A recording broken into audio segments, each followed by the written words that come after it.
Hello everyone. तो मैं आप लोगों की anonymous vlogger I am back with a new vlog. और इस टाइम अभी 5 साढ़े 5 बज रहे हैं and I am enjoying my self on the terrace. थोड़ी थोड़ी हवा चल रही है और मैं 4th फ्लोर पे रहती हूँ और डायरेक्टली उसके ऊपर टेरेस है, तो हमें बहुत गर्मी लगती है, आई स्वेयर। और बिल भी फिर अकॉर्डिंगली आते हैं, बट देन क्या करें, इतनी गर्मी में it's difficult to survive without an AC and stuff. तब I am not being a snob, पर मुश्किल हो जाता है अगर आपको काम भी करना हो। तो ये मेरा बेयर एक्ट है। मैं आज हिंदू लॉ पढ़ रही थी, तो पढ़ते पढ़ते सोचा कि थोड़ा टहल ही आऊँ छत पे। अच्छा लगता है अपना। ये बहुत वास्ट सब्जेक्ट है, काफ़ी टाइम टेकिंग है अगर डिटेल में पढ़ने जाएं। प्लस इसके काफ़ी डायमेंशंस हैं।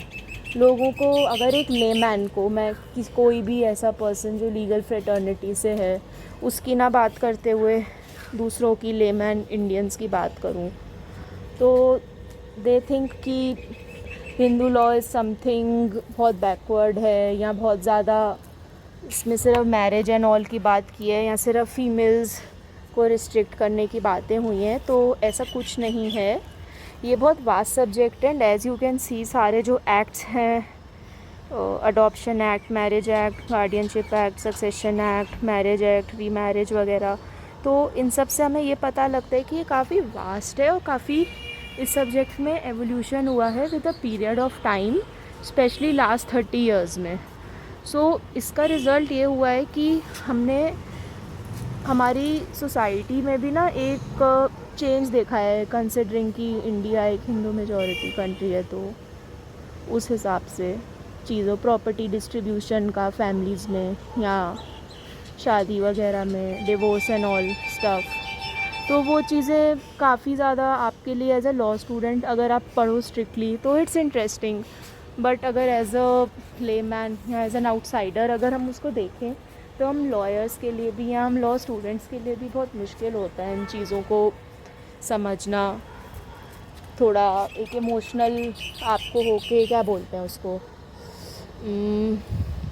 ह्यूमन टच दे के समझना, थोड़ा सा कंसिडरेट, हाँ I guess considerate would be the right word. तो थोड़ा कंसिडरेट होके चीज़ों को समझना बहुत इम्पॉर्टेंट हो जाता है एक फैमिली लॉ एंथुजियास्ट के लिए। तो मैं आपको अपना बेयर एक्ट अगर दिखाऊं तो ये है, सब पढ़ना पड़ता है, सब रटना पड़ता है, समझना पड़ता है, पर क्या ही कर सकते हैं। आप ये मत सोचिएगा कि इसमें कुछ अंडरलाइन नहीं है। मेरे पे दूसरा बेयर एक्ट है हिंदू लॉ का जो मैं यूज़ करती हूँ, और ये मैंने नया लिया था AIBE एग्ज़ाम के लिए। सो मैं जल्दी जल्दी बोल रही हूँ क्या, नेक्स्ट टाइम से थोड़ा स्लो बोला करूँगी। खैर, AIBE एग्ज़ाम की हम लोग बात कर रहे थे। तो AIBE stands for all India bar exam, और जो भी लॉ ग्रेजुएट्स लॉ प्रैक्टिस करना चाहते हैं, they want to get into litigation, they want to file वकालतनामा, ज़्यादा टेक्निकल लैंग्वेज में अगर हम बोलें तो उनको AIBE पास करना होता है। AIBE पास करने के आपके इस बार की कट ऑफ तो 45% थी जनरल कैटेगरी के लिए, एंड आई गेस इस 40% थी बाकी कैटेगरीज़ के लिए, but I am not pretty sure. तो आप लोग चेक कर लेना कि क्या सीन है कट ऑफ का। आप लोगों को अपना पहले एनरोलमेंट कराना होता है किसी भी बार काउंसिल में। हर स्टेट का अपना बार काउंसिल होता है। उसके बाद with in 2 years of your enrolment आपको AIBE क्लियर करना होता है, जो मोस्टली ऑलमोस्ट सब लॉ स्टूडेंट्स का हो जाता है। पर अगर किसी का जस्ट इन केस नहीं होता है कवर, आई मीन क्लियर, तो इन दैट केस आप फिर 2 साल बाद प्रैक्टिस नहीं कर सकते हो जब तक आप AIBE क्लियर ना कर दो। तो ये है, इजी एग्ज़ाम है, ओपन बुक है, पर as a person from the legal fraternity I think कि इस एग्ज़ाम को इतना भी इजी नहीं होना चाहिए, क्योंकि इससे जो quality of people who are going to practice law थोड़ी इम्पैक्ट होती है। चलिए मैं आपको ये देखिए, ये थोड़ा सा मूवमेंट देख पा रहे होंगे, मैं यहाँ से देख पा रही हूँ, ये एक नेस्ट है।